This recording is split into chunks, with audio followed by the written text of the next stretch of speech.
morning students. How are you?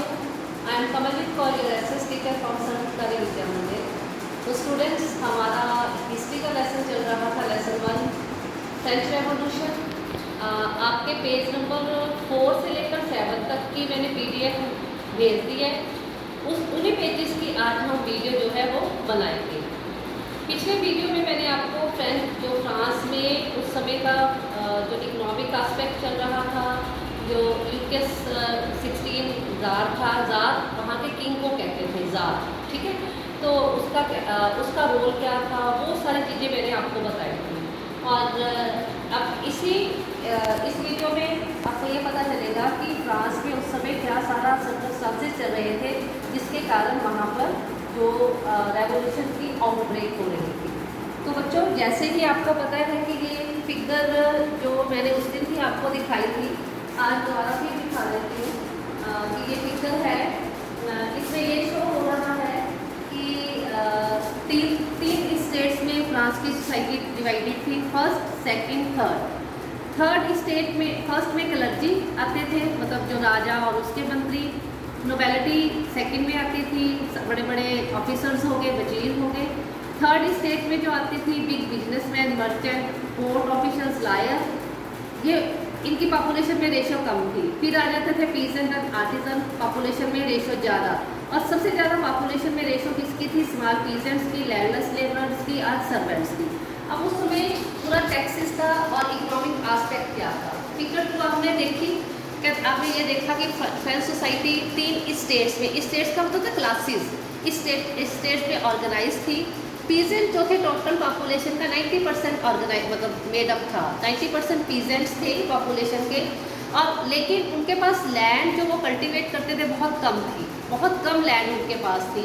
About 60% land किसके पास थी? Nobles के पास, अधिकारियों के पास, चर्च के हेड के पास और अदर रिच मेंबर्स के पास, जो थर्ड स्टेट से बिलोंग करते थे, बड़े बड़े बिजनेसमैन। मेंबर जो फर्स्ट 2 स्टेट्स के जो थे, क्लर्जी और नोबेलिटी, उनको बहुत ज़्यादा सुविधाएं मिली हुई थी, प्रिविलेजेस मिली हुई थी बाय बर्थ ही। मतलब आज अगर फादर को मिली हुई है, नेक्स्ट उसके बेटे को, फिर इसको बेटे को, चाहे उन्होंने अच्छा काम किया या नहीं किया। मोस्ट इम्पॉर्टेंट जो इसमें ये था कि उनको टैक्स नहीं पे करना पड़ता था। मतलब क्लर्जी और नोबेलिटी के जो एट प्रेजेंट जनरेशन और नेक्स्ट जनरेशन को भी टैक्स नहीं पे करना पड़ेगा। नोबल्स को और भी एक पावर मिली हुई थी, प्रिविलेजेस मिली हुई थी, फ्यूडल प्रिविलेजेस, जमींदारी प्रिविलेजेस। इसमें क्या था कि उनको फ्यूडल ड्यूज नहीं देने पड़ते थे और वो पीजेंट्स से ये ड्यूज होते टैक्स ले सकते थे। पीजेंट्स जो को इनके घरों में, इनके फील्ड्स में, जहाँ भी ये कहते हैं उनको मुफ्त में काम करना पड़ता था, अपनी सर्विसेज देनी पड़ती थी। और जब कभी भी इनको ज़रूरत पड़ती थी आर्मी में भी जाना पड़ता था। और अगर ये बिल्डिंग बनाते, रोड्स बनाते, तो वहाँ पर भी अपनी लेबर जो है बेकार के तौर पर इनको प्रोवाइड करनी पड़ती थी। तो चर्च जो था वो भी टैक्स लगाता था ऑर्डिनरी सिटीजन्स पर। तो उसको थीथिस बोला जाता था, थीथिस। अगर आपको क्वेश्चन आता है what do you mean by thesis, तो इसका मतलब होता है टैक्सेस, जो टैक्स इनसे लिए जाते थे, पीसेंट्स थे। फाइनली जो थर्ड स्टेट के मेंबर्स होते थे उनको ये टैक्स पे करना पड़ता था। इसमें कुछ डायरेक्ट टैक्सेस भी थे, जैसे income tax at present direct tax होता है। इनमें कुछ प्रत्यक्ष टैक्स भी होते थे जिनको थाइल्स बोला जाता था, थाइल। And the number of indirect taxes भी होते थे जो इनके डेली की चीज़ों के ऊपर लेविड होते थे, जो डेली ये चीज़ यूज़ करते थे, कंज्यूम करते थे, खाने वाले जिनकी, जैसे साल्ट हो गया, तंबाकू हो गया, जिनके बिना इनका गुजारा ही नहीं था, वो भी इनके ऊपर लगाए जाते थे। बर्डन जो था फाइनेंशियल एक्टिविटीज़ का, वो जो ये टैक्स जो लेते थे वो सारा ले कौन जाता था? क्लर्जी वाले और नोबेलिटी, उससे ही अपना सारा खर्चा जे चलाते थे। और सारा बर्डन किसके ऊपर था? थर्ड स्टेट्स के। तो बच्चे, साइड पर आपके बॉक्स है, इसको जरा ध्यान से करना। लेबर, जैसे हमारी करेंसी की यूनिट रुपी है, तो इनकी उस समय यूनिट ऑफ करेंसी फ्रांस की क्या थी? लीवर थी, जो 1794 में इसको डिसकंटिन्यू कर दिया गया। Clergy, group of person invested with special function in the church, जैसे चर्च के पादरी हो गए, प्रीट्स, उनको क्लर्जी बोला जाता था, जो स्पेशल फंक्शन करते थे, लोगों को एक तरह से मिसगाइड का काम करते थे on the name of the religion. Tithe a tax जो चर्च लगाता था, कंप्राइजिंग जितने भी मान लो मतलब 100 बोरी इनका अनाज हुआ है, उसका 1/10 जो था वो चर्च को देना पड़ता था। Taille tax to be paid directly to the state, ये वो टैक्स होता था जो डायरेक्टली स्टेट को क्या करना होता था, पे करना पड़ता था। ये क्वेश्चन इंपॉर्टेंट है, इनको जरा आप ध्यान से कर देना। उसके बाद बच्चे नीचे देखो एक आपको कार्टून नजर आ रहा है, बड़ा ही इंटरेस्टिंग है। ये समझ लो फर्स्ट स्टेट का पर्सन बैठा है, ठीक है, और क्लर्जी वाला है, नोबल मैन है, उसको एक स्पाइडर के तौर पर शो किया गया है, ऊपर मकड़ी है। ये जो है थर्ड स्टेट का पर्सन है, उसके लिए वो लेकर आ रहा है, कोई गिफ्ट लेकर आ रहा है अपनी, जो भी उसने एग्रीकल्चर की। तो नोबल को मकड़ी इसलिए बनाया गया, रखाया गया स्पाइडर, कि इसके जाल में ये फंसे हुए हैं, ठीक है। तो ये इनके टैक्सेस के ऊपर ये बहुत ज़्यादा ऐश करते थे, एंटरटेन करते थे। तो ये जो है एक तरह से ये फिगर आपको फ्रांस की उस समय की जो सोसाइटी के बारे में शो करती है। नेक्स्ट टॉपिक है स्ट्रगल टू सर्वाइव। सर्वाइव होता है जिंदा रहने के लिए वहाँ के लोगों ने कैसे स्ट्रगल किया। जो पॉपुलेशन थी फ्रांस की वो 1789 में 23 मिलियन थी इन 1750 में, जबकि 1789 में बढ़कर कितनी होगी, 28 मिलियन होगी। नेचुरली जब पॉपुलेशन बढ़ेगी तो फूड ग्रेन की डिमांड भी बढ़ेगी, क्योंकि खाना सबने खाना है। प्रोडक्शन जो ग्रेन की थी वो इतनी ज़्यादा नहीं थी जितनी डिमांड थी। नेचुरली जब डिमांड ज़्यादा होगी, सप्लाई कम होगी किसी भी चीज़ की, तो उसके प्राइसेस जो है वो बढ़ जाएंगे। ब्रेड के प्राइसेस जो है वो बढ़ गए, ठीक है। और ब्रेड इनकी स्टेपल डाइट थी, जैसे हम खाते हैं वीट खाते हैं, राइस खाते हैं, इनकी स्टेपल डाइट जो थी ब्रेड थी। मोस्ट वर्कर जो थे जो लेबरर्स थे वर्कशॉप में, जिनकी तो फिक्स वेजेस मिलती थी, जिनको तो इनकम फिक्स होती थी, वो तो चलो बढ़ी हुई मतलब जब मान लो उसको 50 रुपये मिलते हैं, लेकिन ब्रेड के रेट बढ़ गए। अब इन्होंने 50 रुपये में बाकी खर्चे भी करने हैं, तो ब्रेड कहाँ से खरीदे, क्योंकि इनके वेजेस जो थे फिक्स होते थे। बट वेजेस जो थे इतने नहीं थे कि प्राइस बढ़ने से वो उनका मुकाबला कर सके। So the gap between the poor and the rich जो थे वाइडन हो गया, अमीर और अमीर होते गए, गरीब और गरीब होते गए।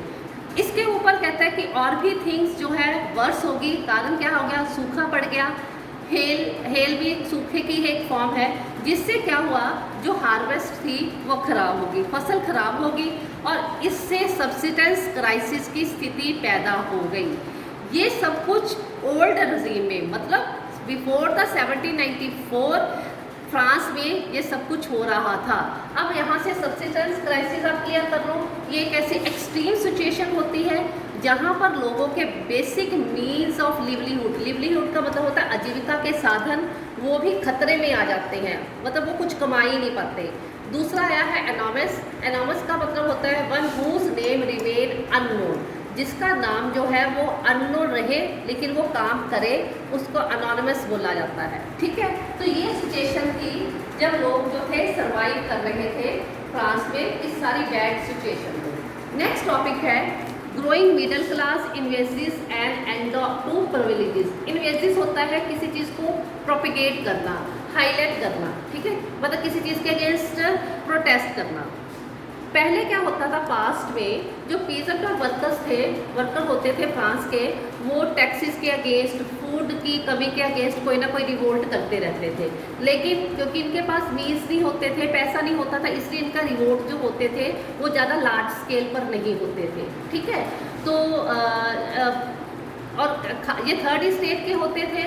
लेकिन अब क्या हो गया, एक मिडिल क्लास का जन्म हुआ, जो ना ज़्यादा पुअर थी ना ज़्यादा वीक थी ये क्लास। तो इनके पास लेकिन एजुकेशन आ गई थी, इनके पास नेचुरली जब एजुकेटेड हो गए तो न्यू आइडियाज़ भी हो गए, इनके पास तो ये प्रॉस्पेरस भी थी, खुशहाल भी थी, पैसा भी था। अब रिवोल्ट इनकी कमांड में आ गया, इनके हाथ में आ गया। तो 18वीं सेंचुरी में ऐसे कई सोशल ग्रुप जो है इमर्ज हुए, जिनको मिडिल क्लास के मध्यवर्गीय वर्ग के रूप में जाना जाता है। एक्चुअल में इनके पास पैसा कहाँ से आया, वेल्थ कहाँ से आई, उन्होंने ओवरसीज़ ट्रेड किया था, दूसरे देशों के साथ इनका ट्रेड चलता था। मैन्युफैक्चर गुड भेजते थे, जस्ट एज वुलन क्लोथ हो गए, सिल्क टेक्सटाइल्स भेजते थे। या फिर ये क्या करते थे, जो रिच मेंबर्स होते थे उनको भी ये अपनी ही फ्रांस में ये चीज़ें बेचते थे। इन एडिशन ये मर्चेंट्स जो होते थे थर्ड स्टेट्स के जो प्रोफेशनल आगे वो भी इनमें बीच में इंक्लूडेड थे। प्रोफेशनल होते हैं जो पेशेवर होते हैं, मतलब जो जिनकी कोई जॉब होती है, सच एज लॉयर्स, वकील, एडमिनिस्ट्रेटिव ऑफिसर, इनके पास इनफ पैसा था, अच्छी पे थी इनकी। ऑल ऑफ दीज जो थे एजुकेटेड थे और इनका ये मानना था कि बाय बर्थ किसी को कोई भी प्रिविलेजेस राइट नहीं मिलना चाहिए। अगर हमने अच्छा काम किया है तो हमें राइट मिले, अदरवाइज हमारे फादर से फिर वो हमें नेक्स्ट किसी को प्रिविलेजेस बाय बर्थ नहीं मिलनी चाहिए। रादर इनका ये मानना था कि सोशल पोजीशन ऐसी होनी चाहिए जो मेरिट के हिसाब से हो। जैसे आजकल भी हमें कहीं पर भी जो एडमिशन है वो मेरिट के हिसाब से मिलती है, कंपटीशन टेस्ट के हिसाब से मिलती है। ये जो आइडियाज़ थे सोसाइटी के, फ्रीडम के और इक्वल लॉज के, कुछ फिलोसफर जो उस समय के हुए हैं उन्होंने अपनी बुक्स में भी उनको हाईलाइट किया। सच एज जॉन लॉक, बड़े अच्छे ये फिलोसफर थे, और दूसरे थे जीन जैकब रूसो, इनको रूसो के नाम से भी जाना जाता है। लॉक ने एक बुक लिखी जिसका नाम था टू ट्रीटीज ऑफ गवर्नमेंट के साथ दो संधियाँ, और इन्होंने अपनी इस बुक में क्या किया कि जो डिवाइन डॉक्ट्रिन है, कि जो क्लर्जी वाले ये कहते हैं कि हम गॉड हैं और हमारे पास हम आपको मोक्ष की प्राप्ति करवा देंगे, तो ये डिवाइन जो है राइट्स उनसे वापस ले लेने चाहिए, ना क्लर्जी को के पास होने चाहिए, ना मोनार्क मतलब किंग के पास होना चाहिए।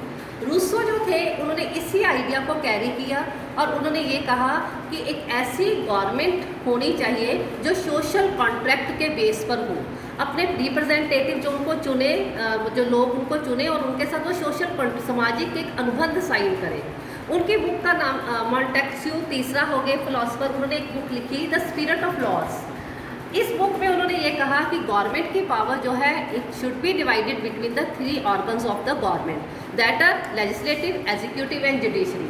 बच्चे आजकल भी हमारी भी इंडिया में ऐसा ही चल रहा है कि पावर जो है गवर्नमेंट के तीन ऑर्गन्स में डिवाइडेड है। लेजिस्लेटिव लॉ मेकिंग का काम करेगी, एग्जीक्यूटिव लॉ इम्प्लीमेंट का काम करती है, और जुडिशरी जो है वो जस्टिस का काम करती है। ये वाला मॉडल बाद में जब यूएसए की 13 उसकी कॉलोनीज ब्रिटेन से आज़ाद हो गई थी, उन्होंने यही वाला मॉडल अपनी कंट्री में मतलब लागू किया था। तो अमेरिकन कॉन्स्टिट्यूशन जो था उसने भी इन फिलोसफर से कई आइडियाज़ लिए और अपने सिटीज़न को इंडिविजुअल राइट्स भी दिए।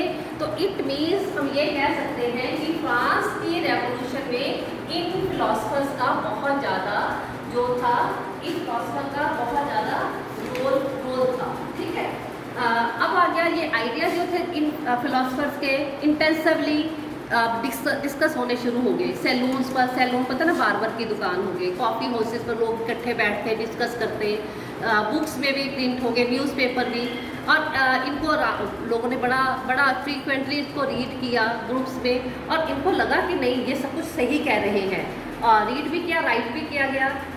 जैसे ही ये न्यूज़ लुईस 16 को के पास पहुंची कि ये तो गड़बड़ हो रही है, तो उन्होंने फर्दर और टैक्सेस इन लोगों के ऊपर इम्पोज करने के लिए एक मीटिंग कॉल की कि मतलब उन्होंने कहा कि हम और इसके टैक्सेस इन पर लगाएंगे ताकि जो स्टेट है उसके पास और ज़्यादा पैसा आ जाए, और जो उसके खर्चे हैं, एक्सपेंसेस है, वो किस तरह से पूरे कर सके। इससे लोगों में और भी ज़्यादा एंगर आ गया, गुस्सा आ गया, और प्रोटेस्ट जो था इस सिस्टम, प्रिविलेजेस सिस्टम के अगेंस्ट लोगों का और भी ज़्यादा भड़क गया। तो स्टूडेंट आप इस वीडियो को देखना, पेजेस मैंने आपको बता दिए, 4 से लेकर 7 तक है, PDF मैंने सेंड कर दी है।